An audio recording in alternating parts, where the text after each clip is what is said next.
Hello everybody, I have made a terrible mistake, and every week I, buy a car usually, and it turns out to be a mistake, but this one really is bad. So let me tell you the story. As you know, I make videos about cars, and I'll buy an old Mini or something, and maybe I'll sell it, and I'll break even on it, and there isn't really much money to be made. I thought to myself, well, what do people like? They like boring grey crossovers. So I've gone and bought a boring grey crossover. It's actually sort of blue, but it's grey enough. iX35 is actually okay. It's 2015. The mileage is only 73,000.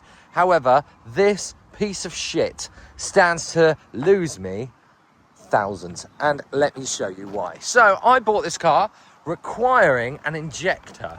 At least that's what the guy said, and I knew he'd gone and bought it from British car auctions and probably thought, oh no, I don't really fancy that.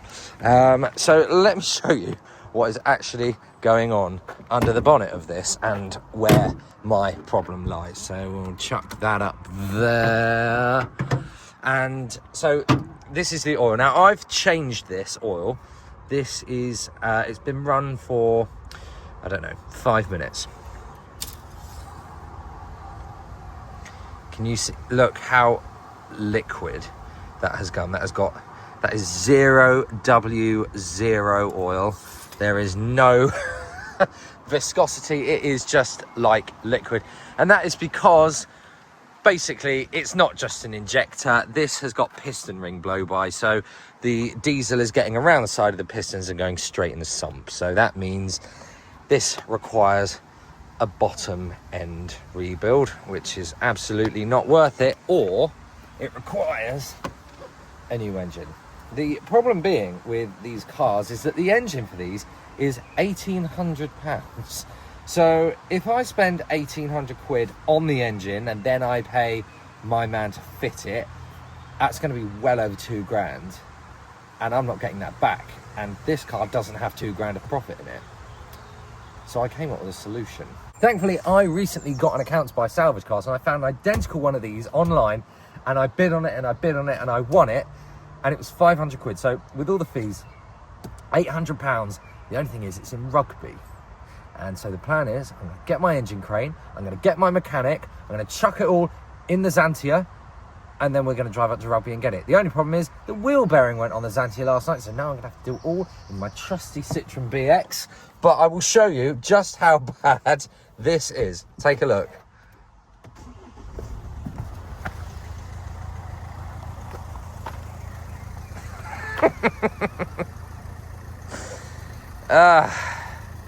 This is crossover motoring. This is what everyone wants, apparently. What an awful engine. I don't think I'll be buying these again. This engine, by the way, just so you don't get caught out, is in a Hyundai i40, the Kia Sportage, the iX35. Basically, it's the 1.7 diesel, and it's a massive load of crap. So in order to try and save myself from going bust, let's take a trip to Rugby. Fortunately for me, the next door neighbour of where I'm collecting the car just happens to be a scrapyard, and just opposite that scrapyard happens to be a lay-by. I've got an idea. It's now 6 o'clock in the morning. We've grabbed all the tools. We've chucked the engine crane in the back. I don't understand how people are awake this early, but off we go. 2.5 hours to Rugby.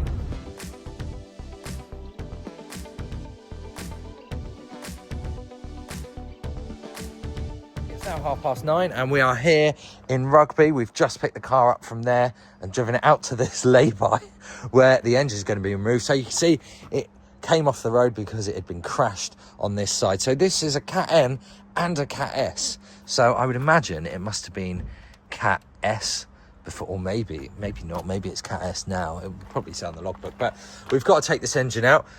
I briefly started it up. It did make a bit of a rattle, but it seems okay now. So let's have a look. See, doesn't sound too bad. The linkage for the gears is really nasty. So that's feels like first, third. It only does third. It's not very nice. We have got nice leather interior, but that's going to go down the scrapyard. This will be being removed because that's a useful thing that I can sell for a bit of money. We're going to take the gearbox out, And other than that, pretty much everything else is going in the bin. I've not had a look around at the rest of it. It's do you know what, I can kind of see why people buy these. Like, it's got a lot of space, and you know, it's not the ugliest interior, but again, crossovers are not for me. There's the engine that we're taking out. It's got a half decent battery as well, a Yuasa. Might have that one, seeing as the guys next door are only going to give me 120 quid. So I'm going to get Mike to come down now, get the crane out. He's going to start taking all of the bits out, and then we are going to push it next door and scrap it. Right, turn it off for the very final time. Now, the first snag that we've hit is obviously this car has locking wheel nuts, and this is the kind of car that doesn't have locking wheel nuts with it, because it's owned by many people who don't care about it and drive it like this. So really what we're going to have to do is, well, I say we, what's going to have to be done is to, what did you say? Take the drive shafts out. You're going to have to get everything apart, yeah, and then shimmy the engine one way, and then it all disconnected, pull one shaft out, and then shimmy it back the other way to get the other drive shaft out. Well, if there's anyone that can do it, that's you. So I have faith in you. And if not, we might have to get a hotel in Rugby tonight. So, we can bin the airbox, we can bin all of the pipes. This is what I like about doing cars when they're dead, because you can just trash them on the way out. But he's quite, not you, you're quite an organised person. Yeah, no. Whereas, yeah, no, it has to be structured way of doing things. No, I don't believe in structure. I think that being messy. Be a bull in the china shop unless I have to be. No, I'm a Taurus, definite bull in the china shop. Anyway, we've still got, well, we've only just started, so still got quite a while left. But I'll be back in a minute once we've got a few more bolts out.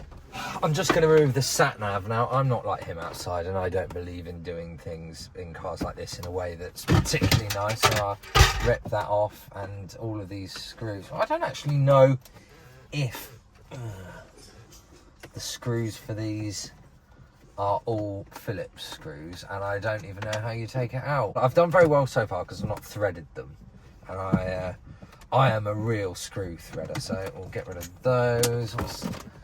Is this a thing? Okay, so I'll take that trim out. Right. Do you know, I think it's just got the 4 screws on these, which would be great, because that means we've finally moved past the era of having these bloody awful locking weird keys that you can't ever get off. Now there's actually a screw missing out of here, so someone's been in there before, but that doesn't matter to me because now I have the radio, and that was carefully removed by yours truly. I do every job with pride and passion. Now I've got the sat-nav out and I've got the battery, so I'm starting to fill up the BX already. We have got to still get the gearbox, the DPF and the engine. Well, funny enough, oh, hang on. The DPF is actually on the engine, so once I disconnect it off the downpipe, we've got it with it. So. Fantastic news. One less job to do. Yeah. Gets us home in time for dinner. Yeah. But luckily for me, this man runs on a diet of cigarettes and Red Bull, which means he's very cheap to keep going. And now let's take a look at the most important part, the service history. When was it last done? Birmingham. Oh, so it's from Birmingham. 100,000 miles. In fact, all of this looks like it's in exactly the same pen and handwriting, which makes me wonder just how real this history is. Who knows? Anyway, that's all going in the bin. But these document wallets, people still buy those, and I don't even know if I've got them on mine, so we'll take those as well, because every single penny is a penny that I don't end up losing because I bought the old chuffy crap one. So these are going in the BX. So first pipe's come off now. We've got all the gear oil coming out. There was no aircon, apparently, which is kind of good because they explode. And I know that because when I took an engine out of a car once with my friend, he took the pipe off and it exploded in my face. So we're not having any of that today, but we have got all of this gear oil. Have we actually got enough space in that to fit? Well, as long as there ain't more than 8 litres, then yeah. Well, I guess we're about to find out. I've just seen on eBay, these lights are going for about 40 quid. So although this one's a little bit crusty and faded there. That would polish up, and again, 40 quid off of my loss. So I'm going to have that out as well. The other side is obviously smashed up, but still, extra 40 quid, I'll take that. Here's an update that I didn't think would happen at this point. We are now 8 minutes, so obviously add that on. So we're 38 minutes in, and this man has just pulled out the engine crane and ripped the seatbelt out. So in the last 38 minutes, where are we now? Literally got gear cables, and I was going to mount this seatbelt somewhere to get hold of the gearbox side and then give it a jiggle. This is the last bolt. Up. Oh.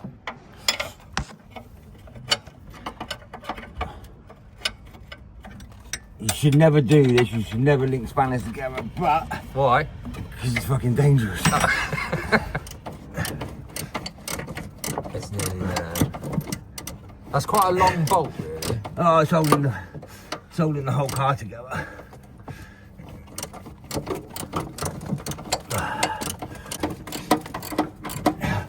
Why is that? Why is that so fucking long? I'm gonna get it. Yeah. Yes, it's off. Right. Right, so is that now the moment to take the heart out of the beast?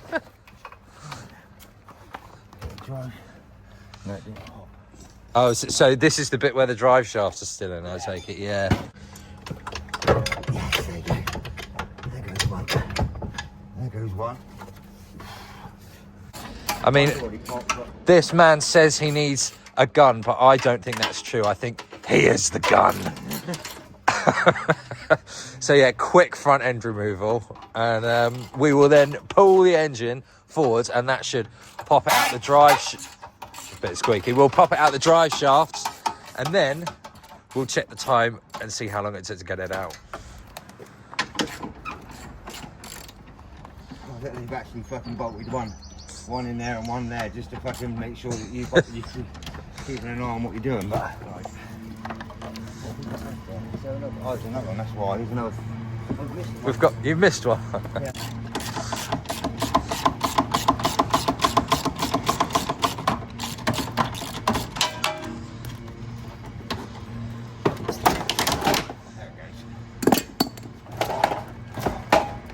Done.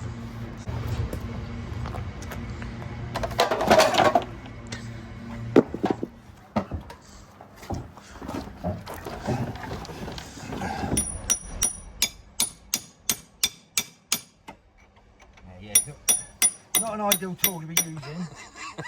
No. You make the most of what you have.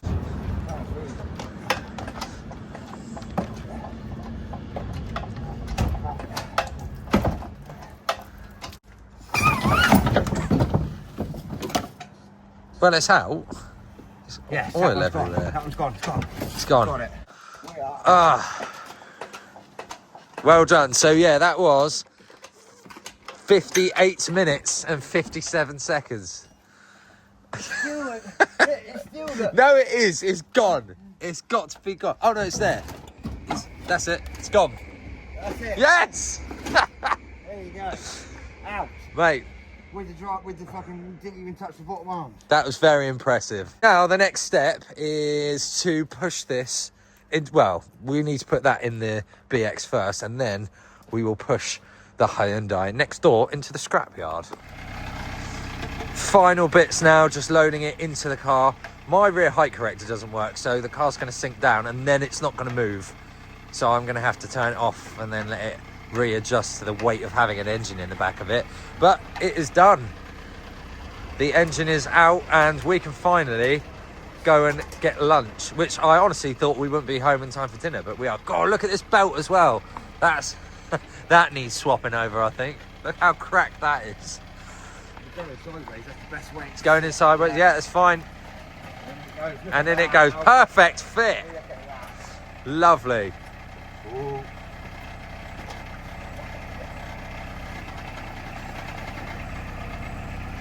Beautiful. Oh God, the car's on the fucking bump stops. You still got the crane in. Oh no, it does work.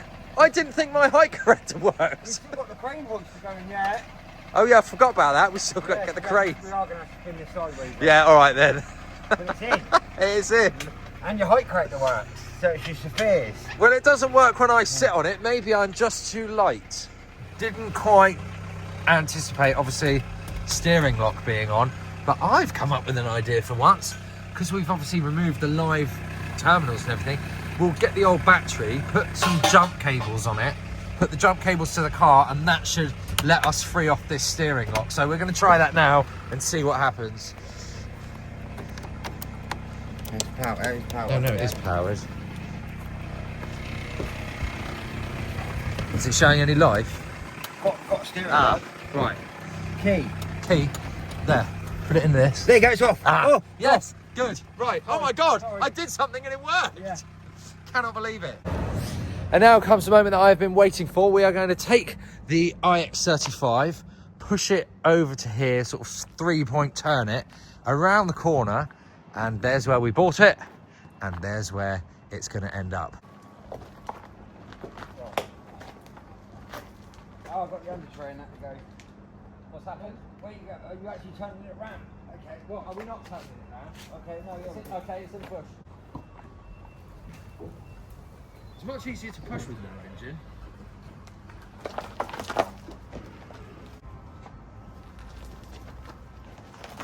Get going, just keep going. Good old truck busters. Perfectly located. Couldn't recommend that enough. This. Right. Let's see if they're gonna. Is it? Yeah, it's up here.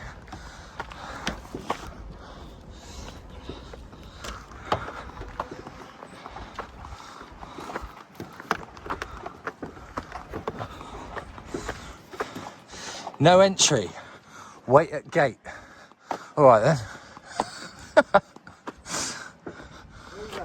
In here. Keep pushing. I'm gonna have to go around the back.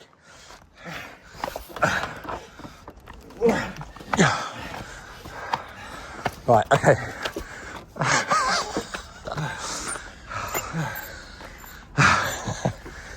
Tired?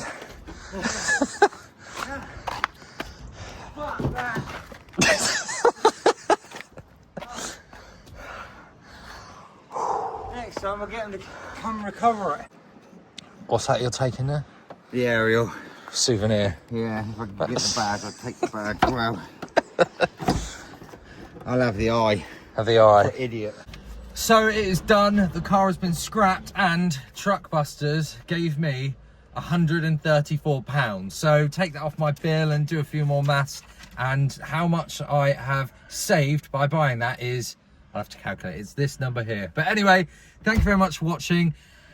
This has sure been a experience. I hope that you enjoyed the video. Please make sure that you like and subscribe to my channel, and make sure that you check me out on Instagram as well at Road to Rust, and the same name on TikTok as well. And I will see you again next week. Farewell.